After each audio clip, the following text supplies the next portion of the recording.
여러분 안녕하십니까? 포항 MBC 뉴스투데이입니다. 오늘은 이번 겨울 들어 가장 추운 날씨를 보이고 있습니다. 경북 동해안의 아침 기온이 영하 10도 안팎까지 떨어져 있는데요. 울릉도와 독도에는 내일까지 최고 20cm의 눈이 쌓이겠습니다. 조주경 기상캐스터입니다. 오늘 나오실 때는 그 어느 때보다 추위 대비해 만전을 기해 주시기 바랍니다. 북극 한파가 절정에 달했는데요. 올겨울 들어서 가장 추운 날씨를 보이고 있습니다.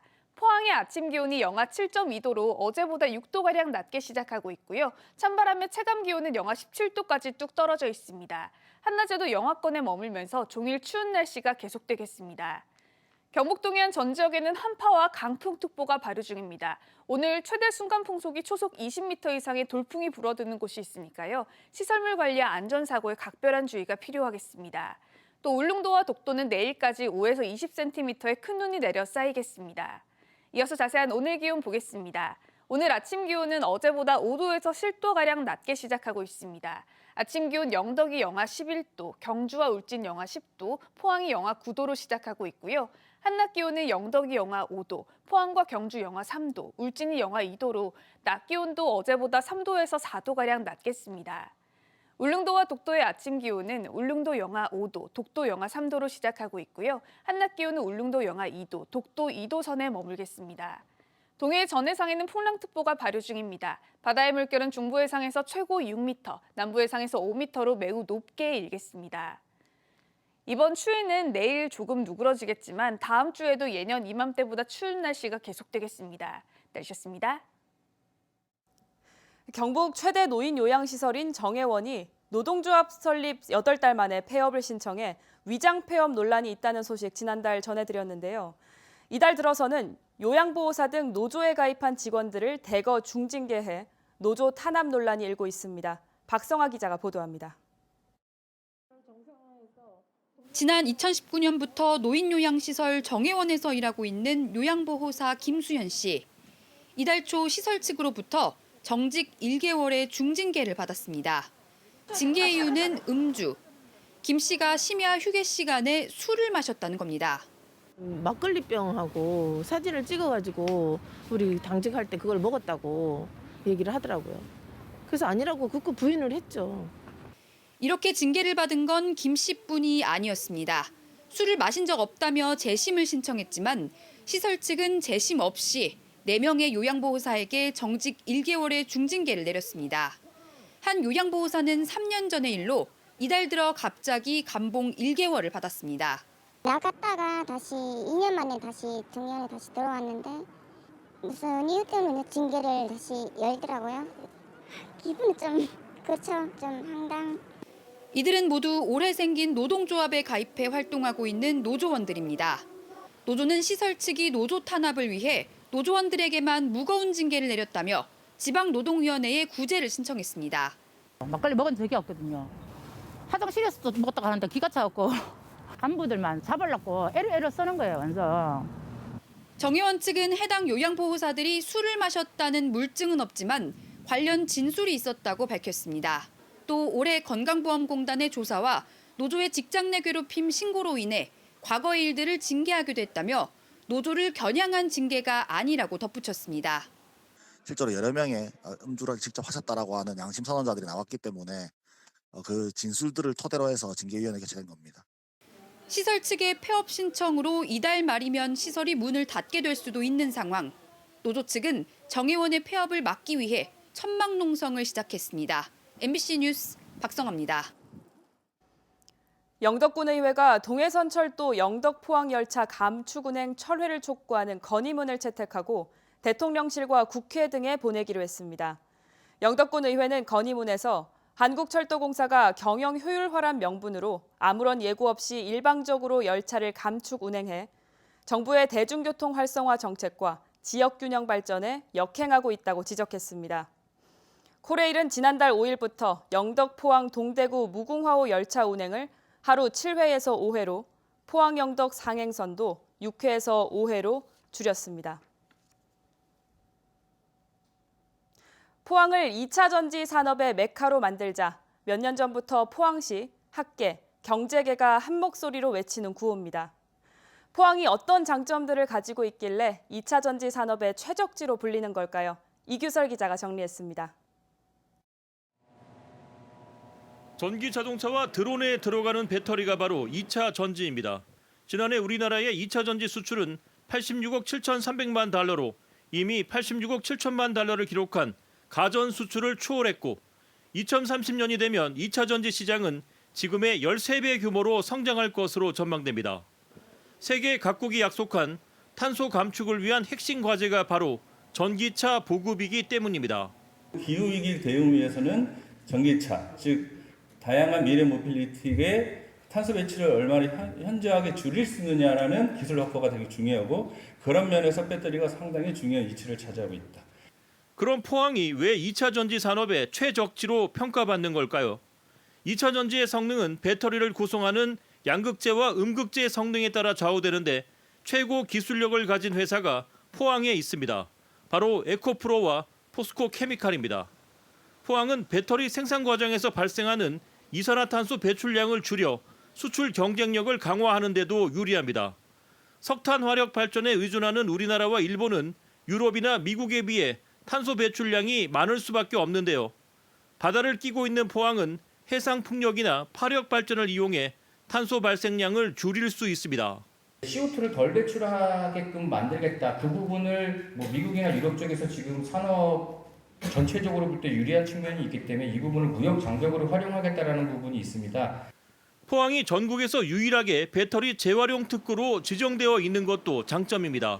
시간이 지날수록 리튬과 코발트 등 2차 전지 원재료가 고갈되면서 배터리 재활용 의존도는 점점 높아질 것입니다. 도시광탄처럼 기존의 폐배터리에서 다시 배터리를 만들게 되겠죠. 그걸 위해서 우리는 준비를 해야 됩니다. 이런 장점이 있어 포항은 2차 전지를 철강 산업 이후 차세대 먹거리로 지정했습니다. 최근에는 서울과 포항을 오가며 2차 전지 관련 포럼을 잇따라 열고 포항이 가진 장점과 가능성을 정책 결정자와 기업에 알려 기업 유치에 적극 나서고 있습니다. MBC 뉴스 이규설입니다. 울릉군이 고향사랑 기부금 답례품으로 명이와 부지갱이 등 울릉도 대표 산나물을 선정했습니다. 이 밖에도 호박엿과 돌미역, 마른 오징어 지역 화폐인 울릉사랑 상품권 등 11개 품목입니다. 울릉군은 내년 1월 1일부터 시행하기 위해서 이달 안에 답례품 공급업체와 협약을 하고 고향사랑 이음 시스템에 답례품을 등록할 예정입니다.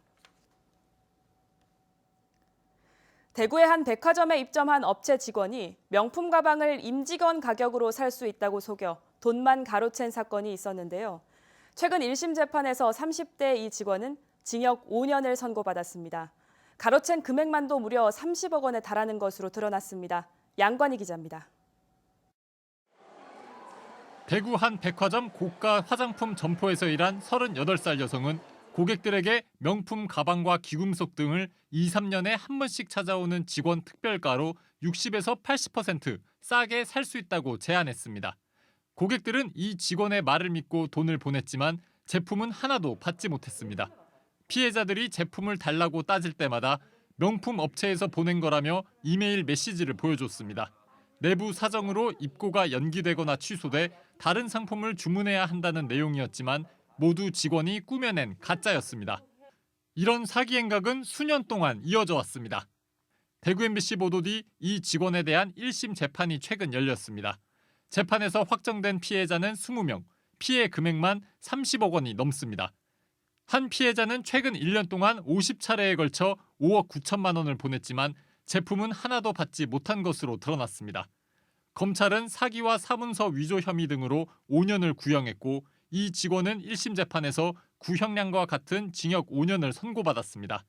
재판부는 죄질이 매우 나쁘고 비난 가능성도 크다며 각 범행을 반성하고 있는지 의문이라며 판결 이유를 설명했습니다.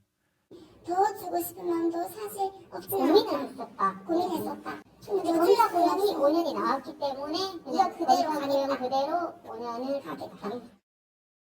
피해자들은 피해 금액 환수는커녕 피해 금액이 어디에 쓰였는지도 밝혀지지 않아 경찰의 부실 수사를 주장하고 있습니다. 알기 어려울 것 같아요. 그게 좋다. 그러면 알고 싶잖아요. 저희는 그게 어디로 갔는지 알고 싶잖아요.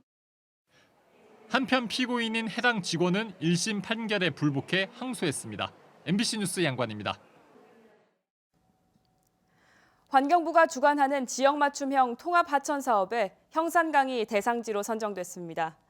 이 사업은 치수와 수질, 환경, 생태 등을 통합하는 것으로 환경부는 내년 말까지 기본 구상을 마련하고 오는 2024년부터 단계적으로 추진합니다. 한편 경주시는 포항시와 함께 형산강 36km에 치수 안정을 위한 준설과 형산-재산 연결 교량, 생태공원 조성 등 사업 계획서를 환경부에 제출했습니다. 학생이 갈수록 줄면서 통폐합하는 학교가 속출하고 있다는 보도 최근 여러 번 전해드린 바 있습니다. 그런데 이와는 정반대로 학생이 너무 많아 문제가 되는 학교도 있습니다. 지역에 따라 교육 환경 차이가 너무 커서 나타난 비정상적인 현상인데요.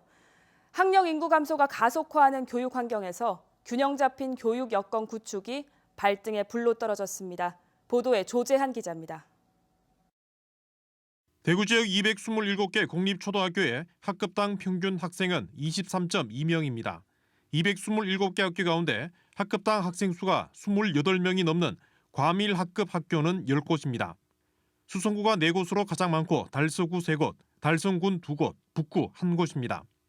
달서구와 달성군, 북구는 대단지 아파트 단지가 들어서며 인구가 급격히 늘어났기 때문인데 수성구는 사정이 다릅니다. 수성구의 한 초등학교는 1학년은 7개 반인데 4, 5학년은 11개, 6학년은 13개 반으로 2배 가까이 차이가 납니다. 학급당 학생은 지난해 39명까지 늘었다가 올해 임시교실 4개를 설치하면서 평균 32.9명으로 줄었습니다. 학년이 올라갈수록 중고등학교 진학을 위해 전입한 학생들이 크게 늘기 때문입니다. 사실 힘들거든요. 인원수가 너무 많아가. 그래서 저희도 이제 학교가 좀 전략적으로 이제 그런 인성, 감성, 몰입을 크게는 외치고 이제 특화하기 위해서 최선을 다하고는 있습니다만. 학생 수가 작은 학교는 통폐합 기준 이하로 줄어들면 학부모 동의에 따라 학교가 사라집니다. 하지만 학생 수가 많은 과밀 학교는 신설은 물론 이전도 쉽지 않아 대책 마련에 어려움을 겪고 있습니다. 대규모 택지 개발 지역 같은 경우에는 학교 신설을 추진하고 공동주택 개발 지역은 사업 시행자가 부담하는 기부 체납을 통해서 과밀을 해소하고 있습니다. 그리고 공동통합구역 제도를 이제 확대하는 부분을 검토를 하고 있고요. 학령 인구가 크게 줄면서 문을 닫는 학교가 속출하는 지역이 있는가 하면 특정 지역은 학생 수가 너무 많아 과밀 학급을 걱정해야 하는 양극화 현상이 해결되지 않으면서 교육 불균형이 커지고 있습니다. MBC 뉴스 조재환입니다. 경북교육청과 전남교육청은 어제와 오늘 더케이 호텔 경주에서 영호남 교육 교류 증진을 위한 업무 협약을 체결하고 교육 지도자 워크숍을 개최합니다. 협약에 따라 두 교육청은 학생들의 체험학습과 문화 교류 증진을 비롯해서 작은 학교 지원 정책과 디지털 전환 등에 대해 협력하고 상호 지원하기로 했습니다. 또 경북 23개 교육지원청과 전남의 22개 교육지원청 간 교류 협약도 추진하기로 했습니다. 경주시는 벼 재배 농가의 소득 보전과 경영 안전을 위해서 17억 9천만 원의 특별 지원금을 지급한다고 밝혔습니다. 특별 지원은 쌀값 하락과 생산비 상승에 따른 농가 소득 감소를 반영한 것으로 13,000여 농가가 혜택을 받게 됩니다. 지원 대상은 농업경영체 등록 정보에 등록된 농지를 실제 경작하는 경북도 내에 주소를 둔 농업인이며 농업외 소득이 3,700만 원 이상인 경우는 제외됩니다. 희망 2023 나눔 캠페인에 이웃 돕기 성금을 보내주신 분들입니다. 울진군 후포면 후포수산업협동조합 200만 원, 울진군 후포면 이승희님 100만 원, 울진군 후포면 영신호 남영하님 100만 원, 울진군 후포면 후포청년회 50만 원, 울진군 후포면 체육회 50만 원, 울진군 근남면 근남농협 50만 원, 울진군 후포면 광경산악회 30만 원, 울진군 후포면 정심한의원 30만 원, 울진군 후포면 후포항 홍계 노점상 일동 30만 원, 울진군 후포면 박영삼님 30만 원. 울진군 근남면 진복일이 주민 일동 30만 원. 울진군 후포면 울진 남부아카데미 22만 1,710원. 포항시 대송면 남성일리 경로당 20만 원. 경주시 안간읍 동지고 기유성님, 안강중 기유건님, 제1초 김인성님 20만 원. 울진군 후포면 하구서점 임종윤님 20만 원. 울진군 근남면 노음일이 주민일동 20만 원. 울진군 후포면 후포 알칼리 온천 찜질방 20만 원. 울진군 후포면 건강도우미 10만 원. 울진군 후포면 후포 고속주유소 박문수님 10만 원. 울진군 후포면 만나 건어물 황종일님 10만 원. 울진군 후포면 김선자님 10만 원. 울진군 후포면 후포 여성의용소방대 10만 원. 울진군 후포면 광염교회 10만 원.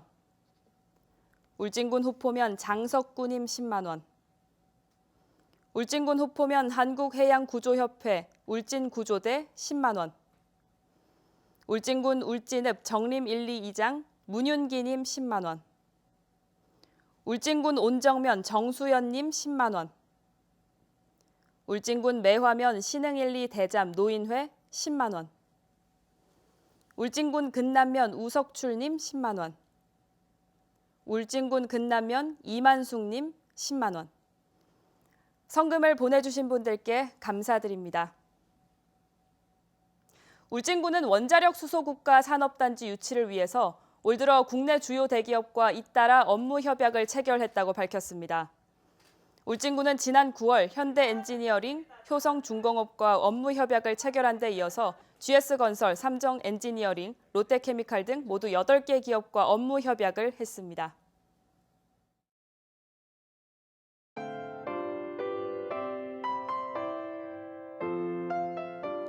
오늘 나오실 때는 그 어느 때보다 추위 대비해 만전을 기해 주시기 바랍니다. 북극 한파가 절정에 달했는데요. 올겨울 들어서 가장 추운 날씨를 보이고 있습니다. 포항의 아침 기온이 영하 7.2도로 어제보다 6도가량 낮게 시작하고 있고요. 찬바람에 체감 기온은 영하 17도까지 뚝 떨어져 있습니다. 한낮에도 영하권에 머물면서 종일 추운 날씨가 계속되겠습니다. 경북 동해안 전 지역에는 한파와 강풍특보가 발효 중입니다. 오늘 최대 순간 풍속이 초속 20m 이상의 돌풍이 불어드는 곳이 있으니까요. 시설물 관리와 안전사고에 각별한 주의가 필요하겠습니다. 또 울릉도와 독도는 내일까지 5에서 20cm의 큰 눈이 내려 쌓이겠습니다. 이어서 자세한 오늘 기온 보겠습니다. 오늘 아침 기온은 어제보다 5도에서 10도가량 낮게 시작하고 있습니다. 아침 기온 영덕이 영하 11도, 경주와 울진 영하 10도, 포항이 영하 9도로 시작하고 있고요. 한낮 기온은 영덕이 영하 5도, 포항과 경주 영하 3도, 울진이 영하 2도로 낮 기온도 어제보다 3도에서 4도가량 낮겠습니다. 울릉도와 독도의 아침 기온은 울릉도 영하 5도, 독도 영하 3도로 시작하고 있고요. 한낮 기온은 울릉도 영하 2도, 독도 2도 선에 머물겠습니다. 동해 전해상에는 풍랑특보가 발효 중입니다. 바다의 물결은 중부해상에서 최고 6m, 남부해상에서 5m로 매우 높게 일겠습니다. 이번 추위는 내일 조금 누그러지겠지만 다음 주에도 예년 이맘때보다 추운 날씨가 계속되겠습니다. 날씨였습니다. 이상으로 포항 MBC 뉴스투데이를 마칩니다. 시청해주셔서 고맙습니다.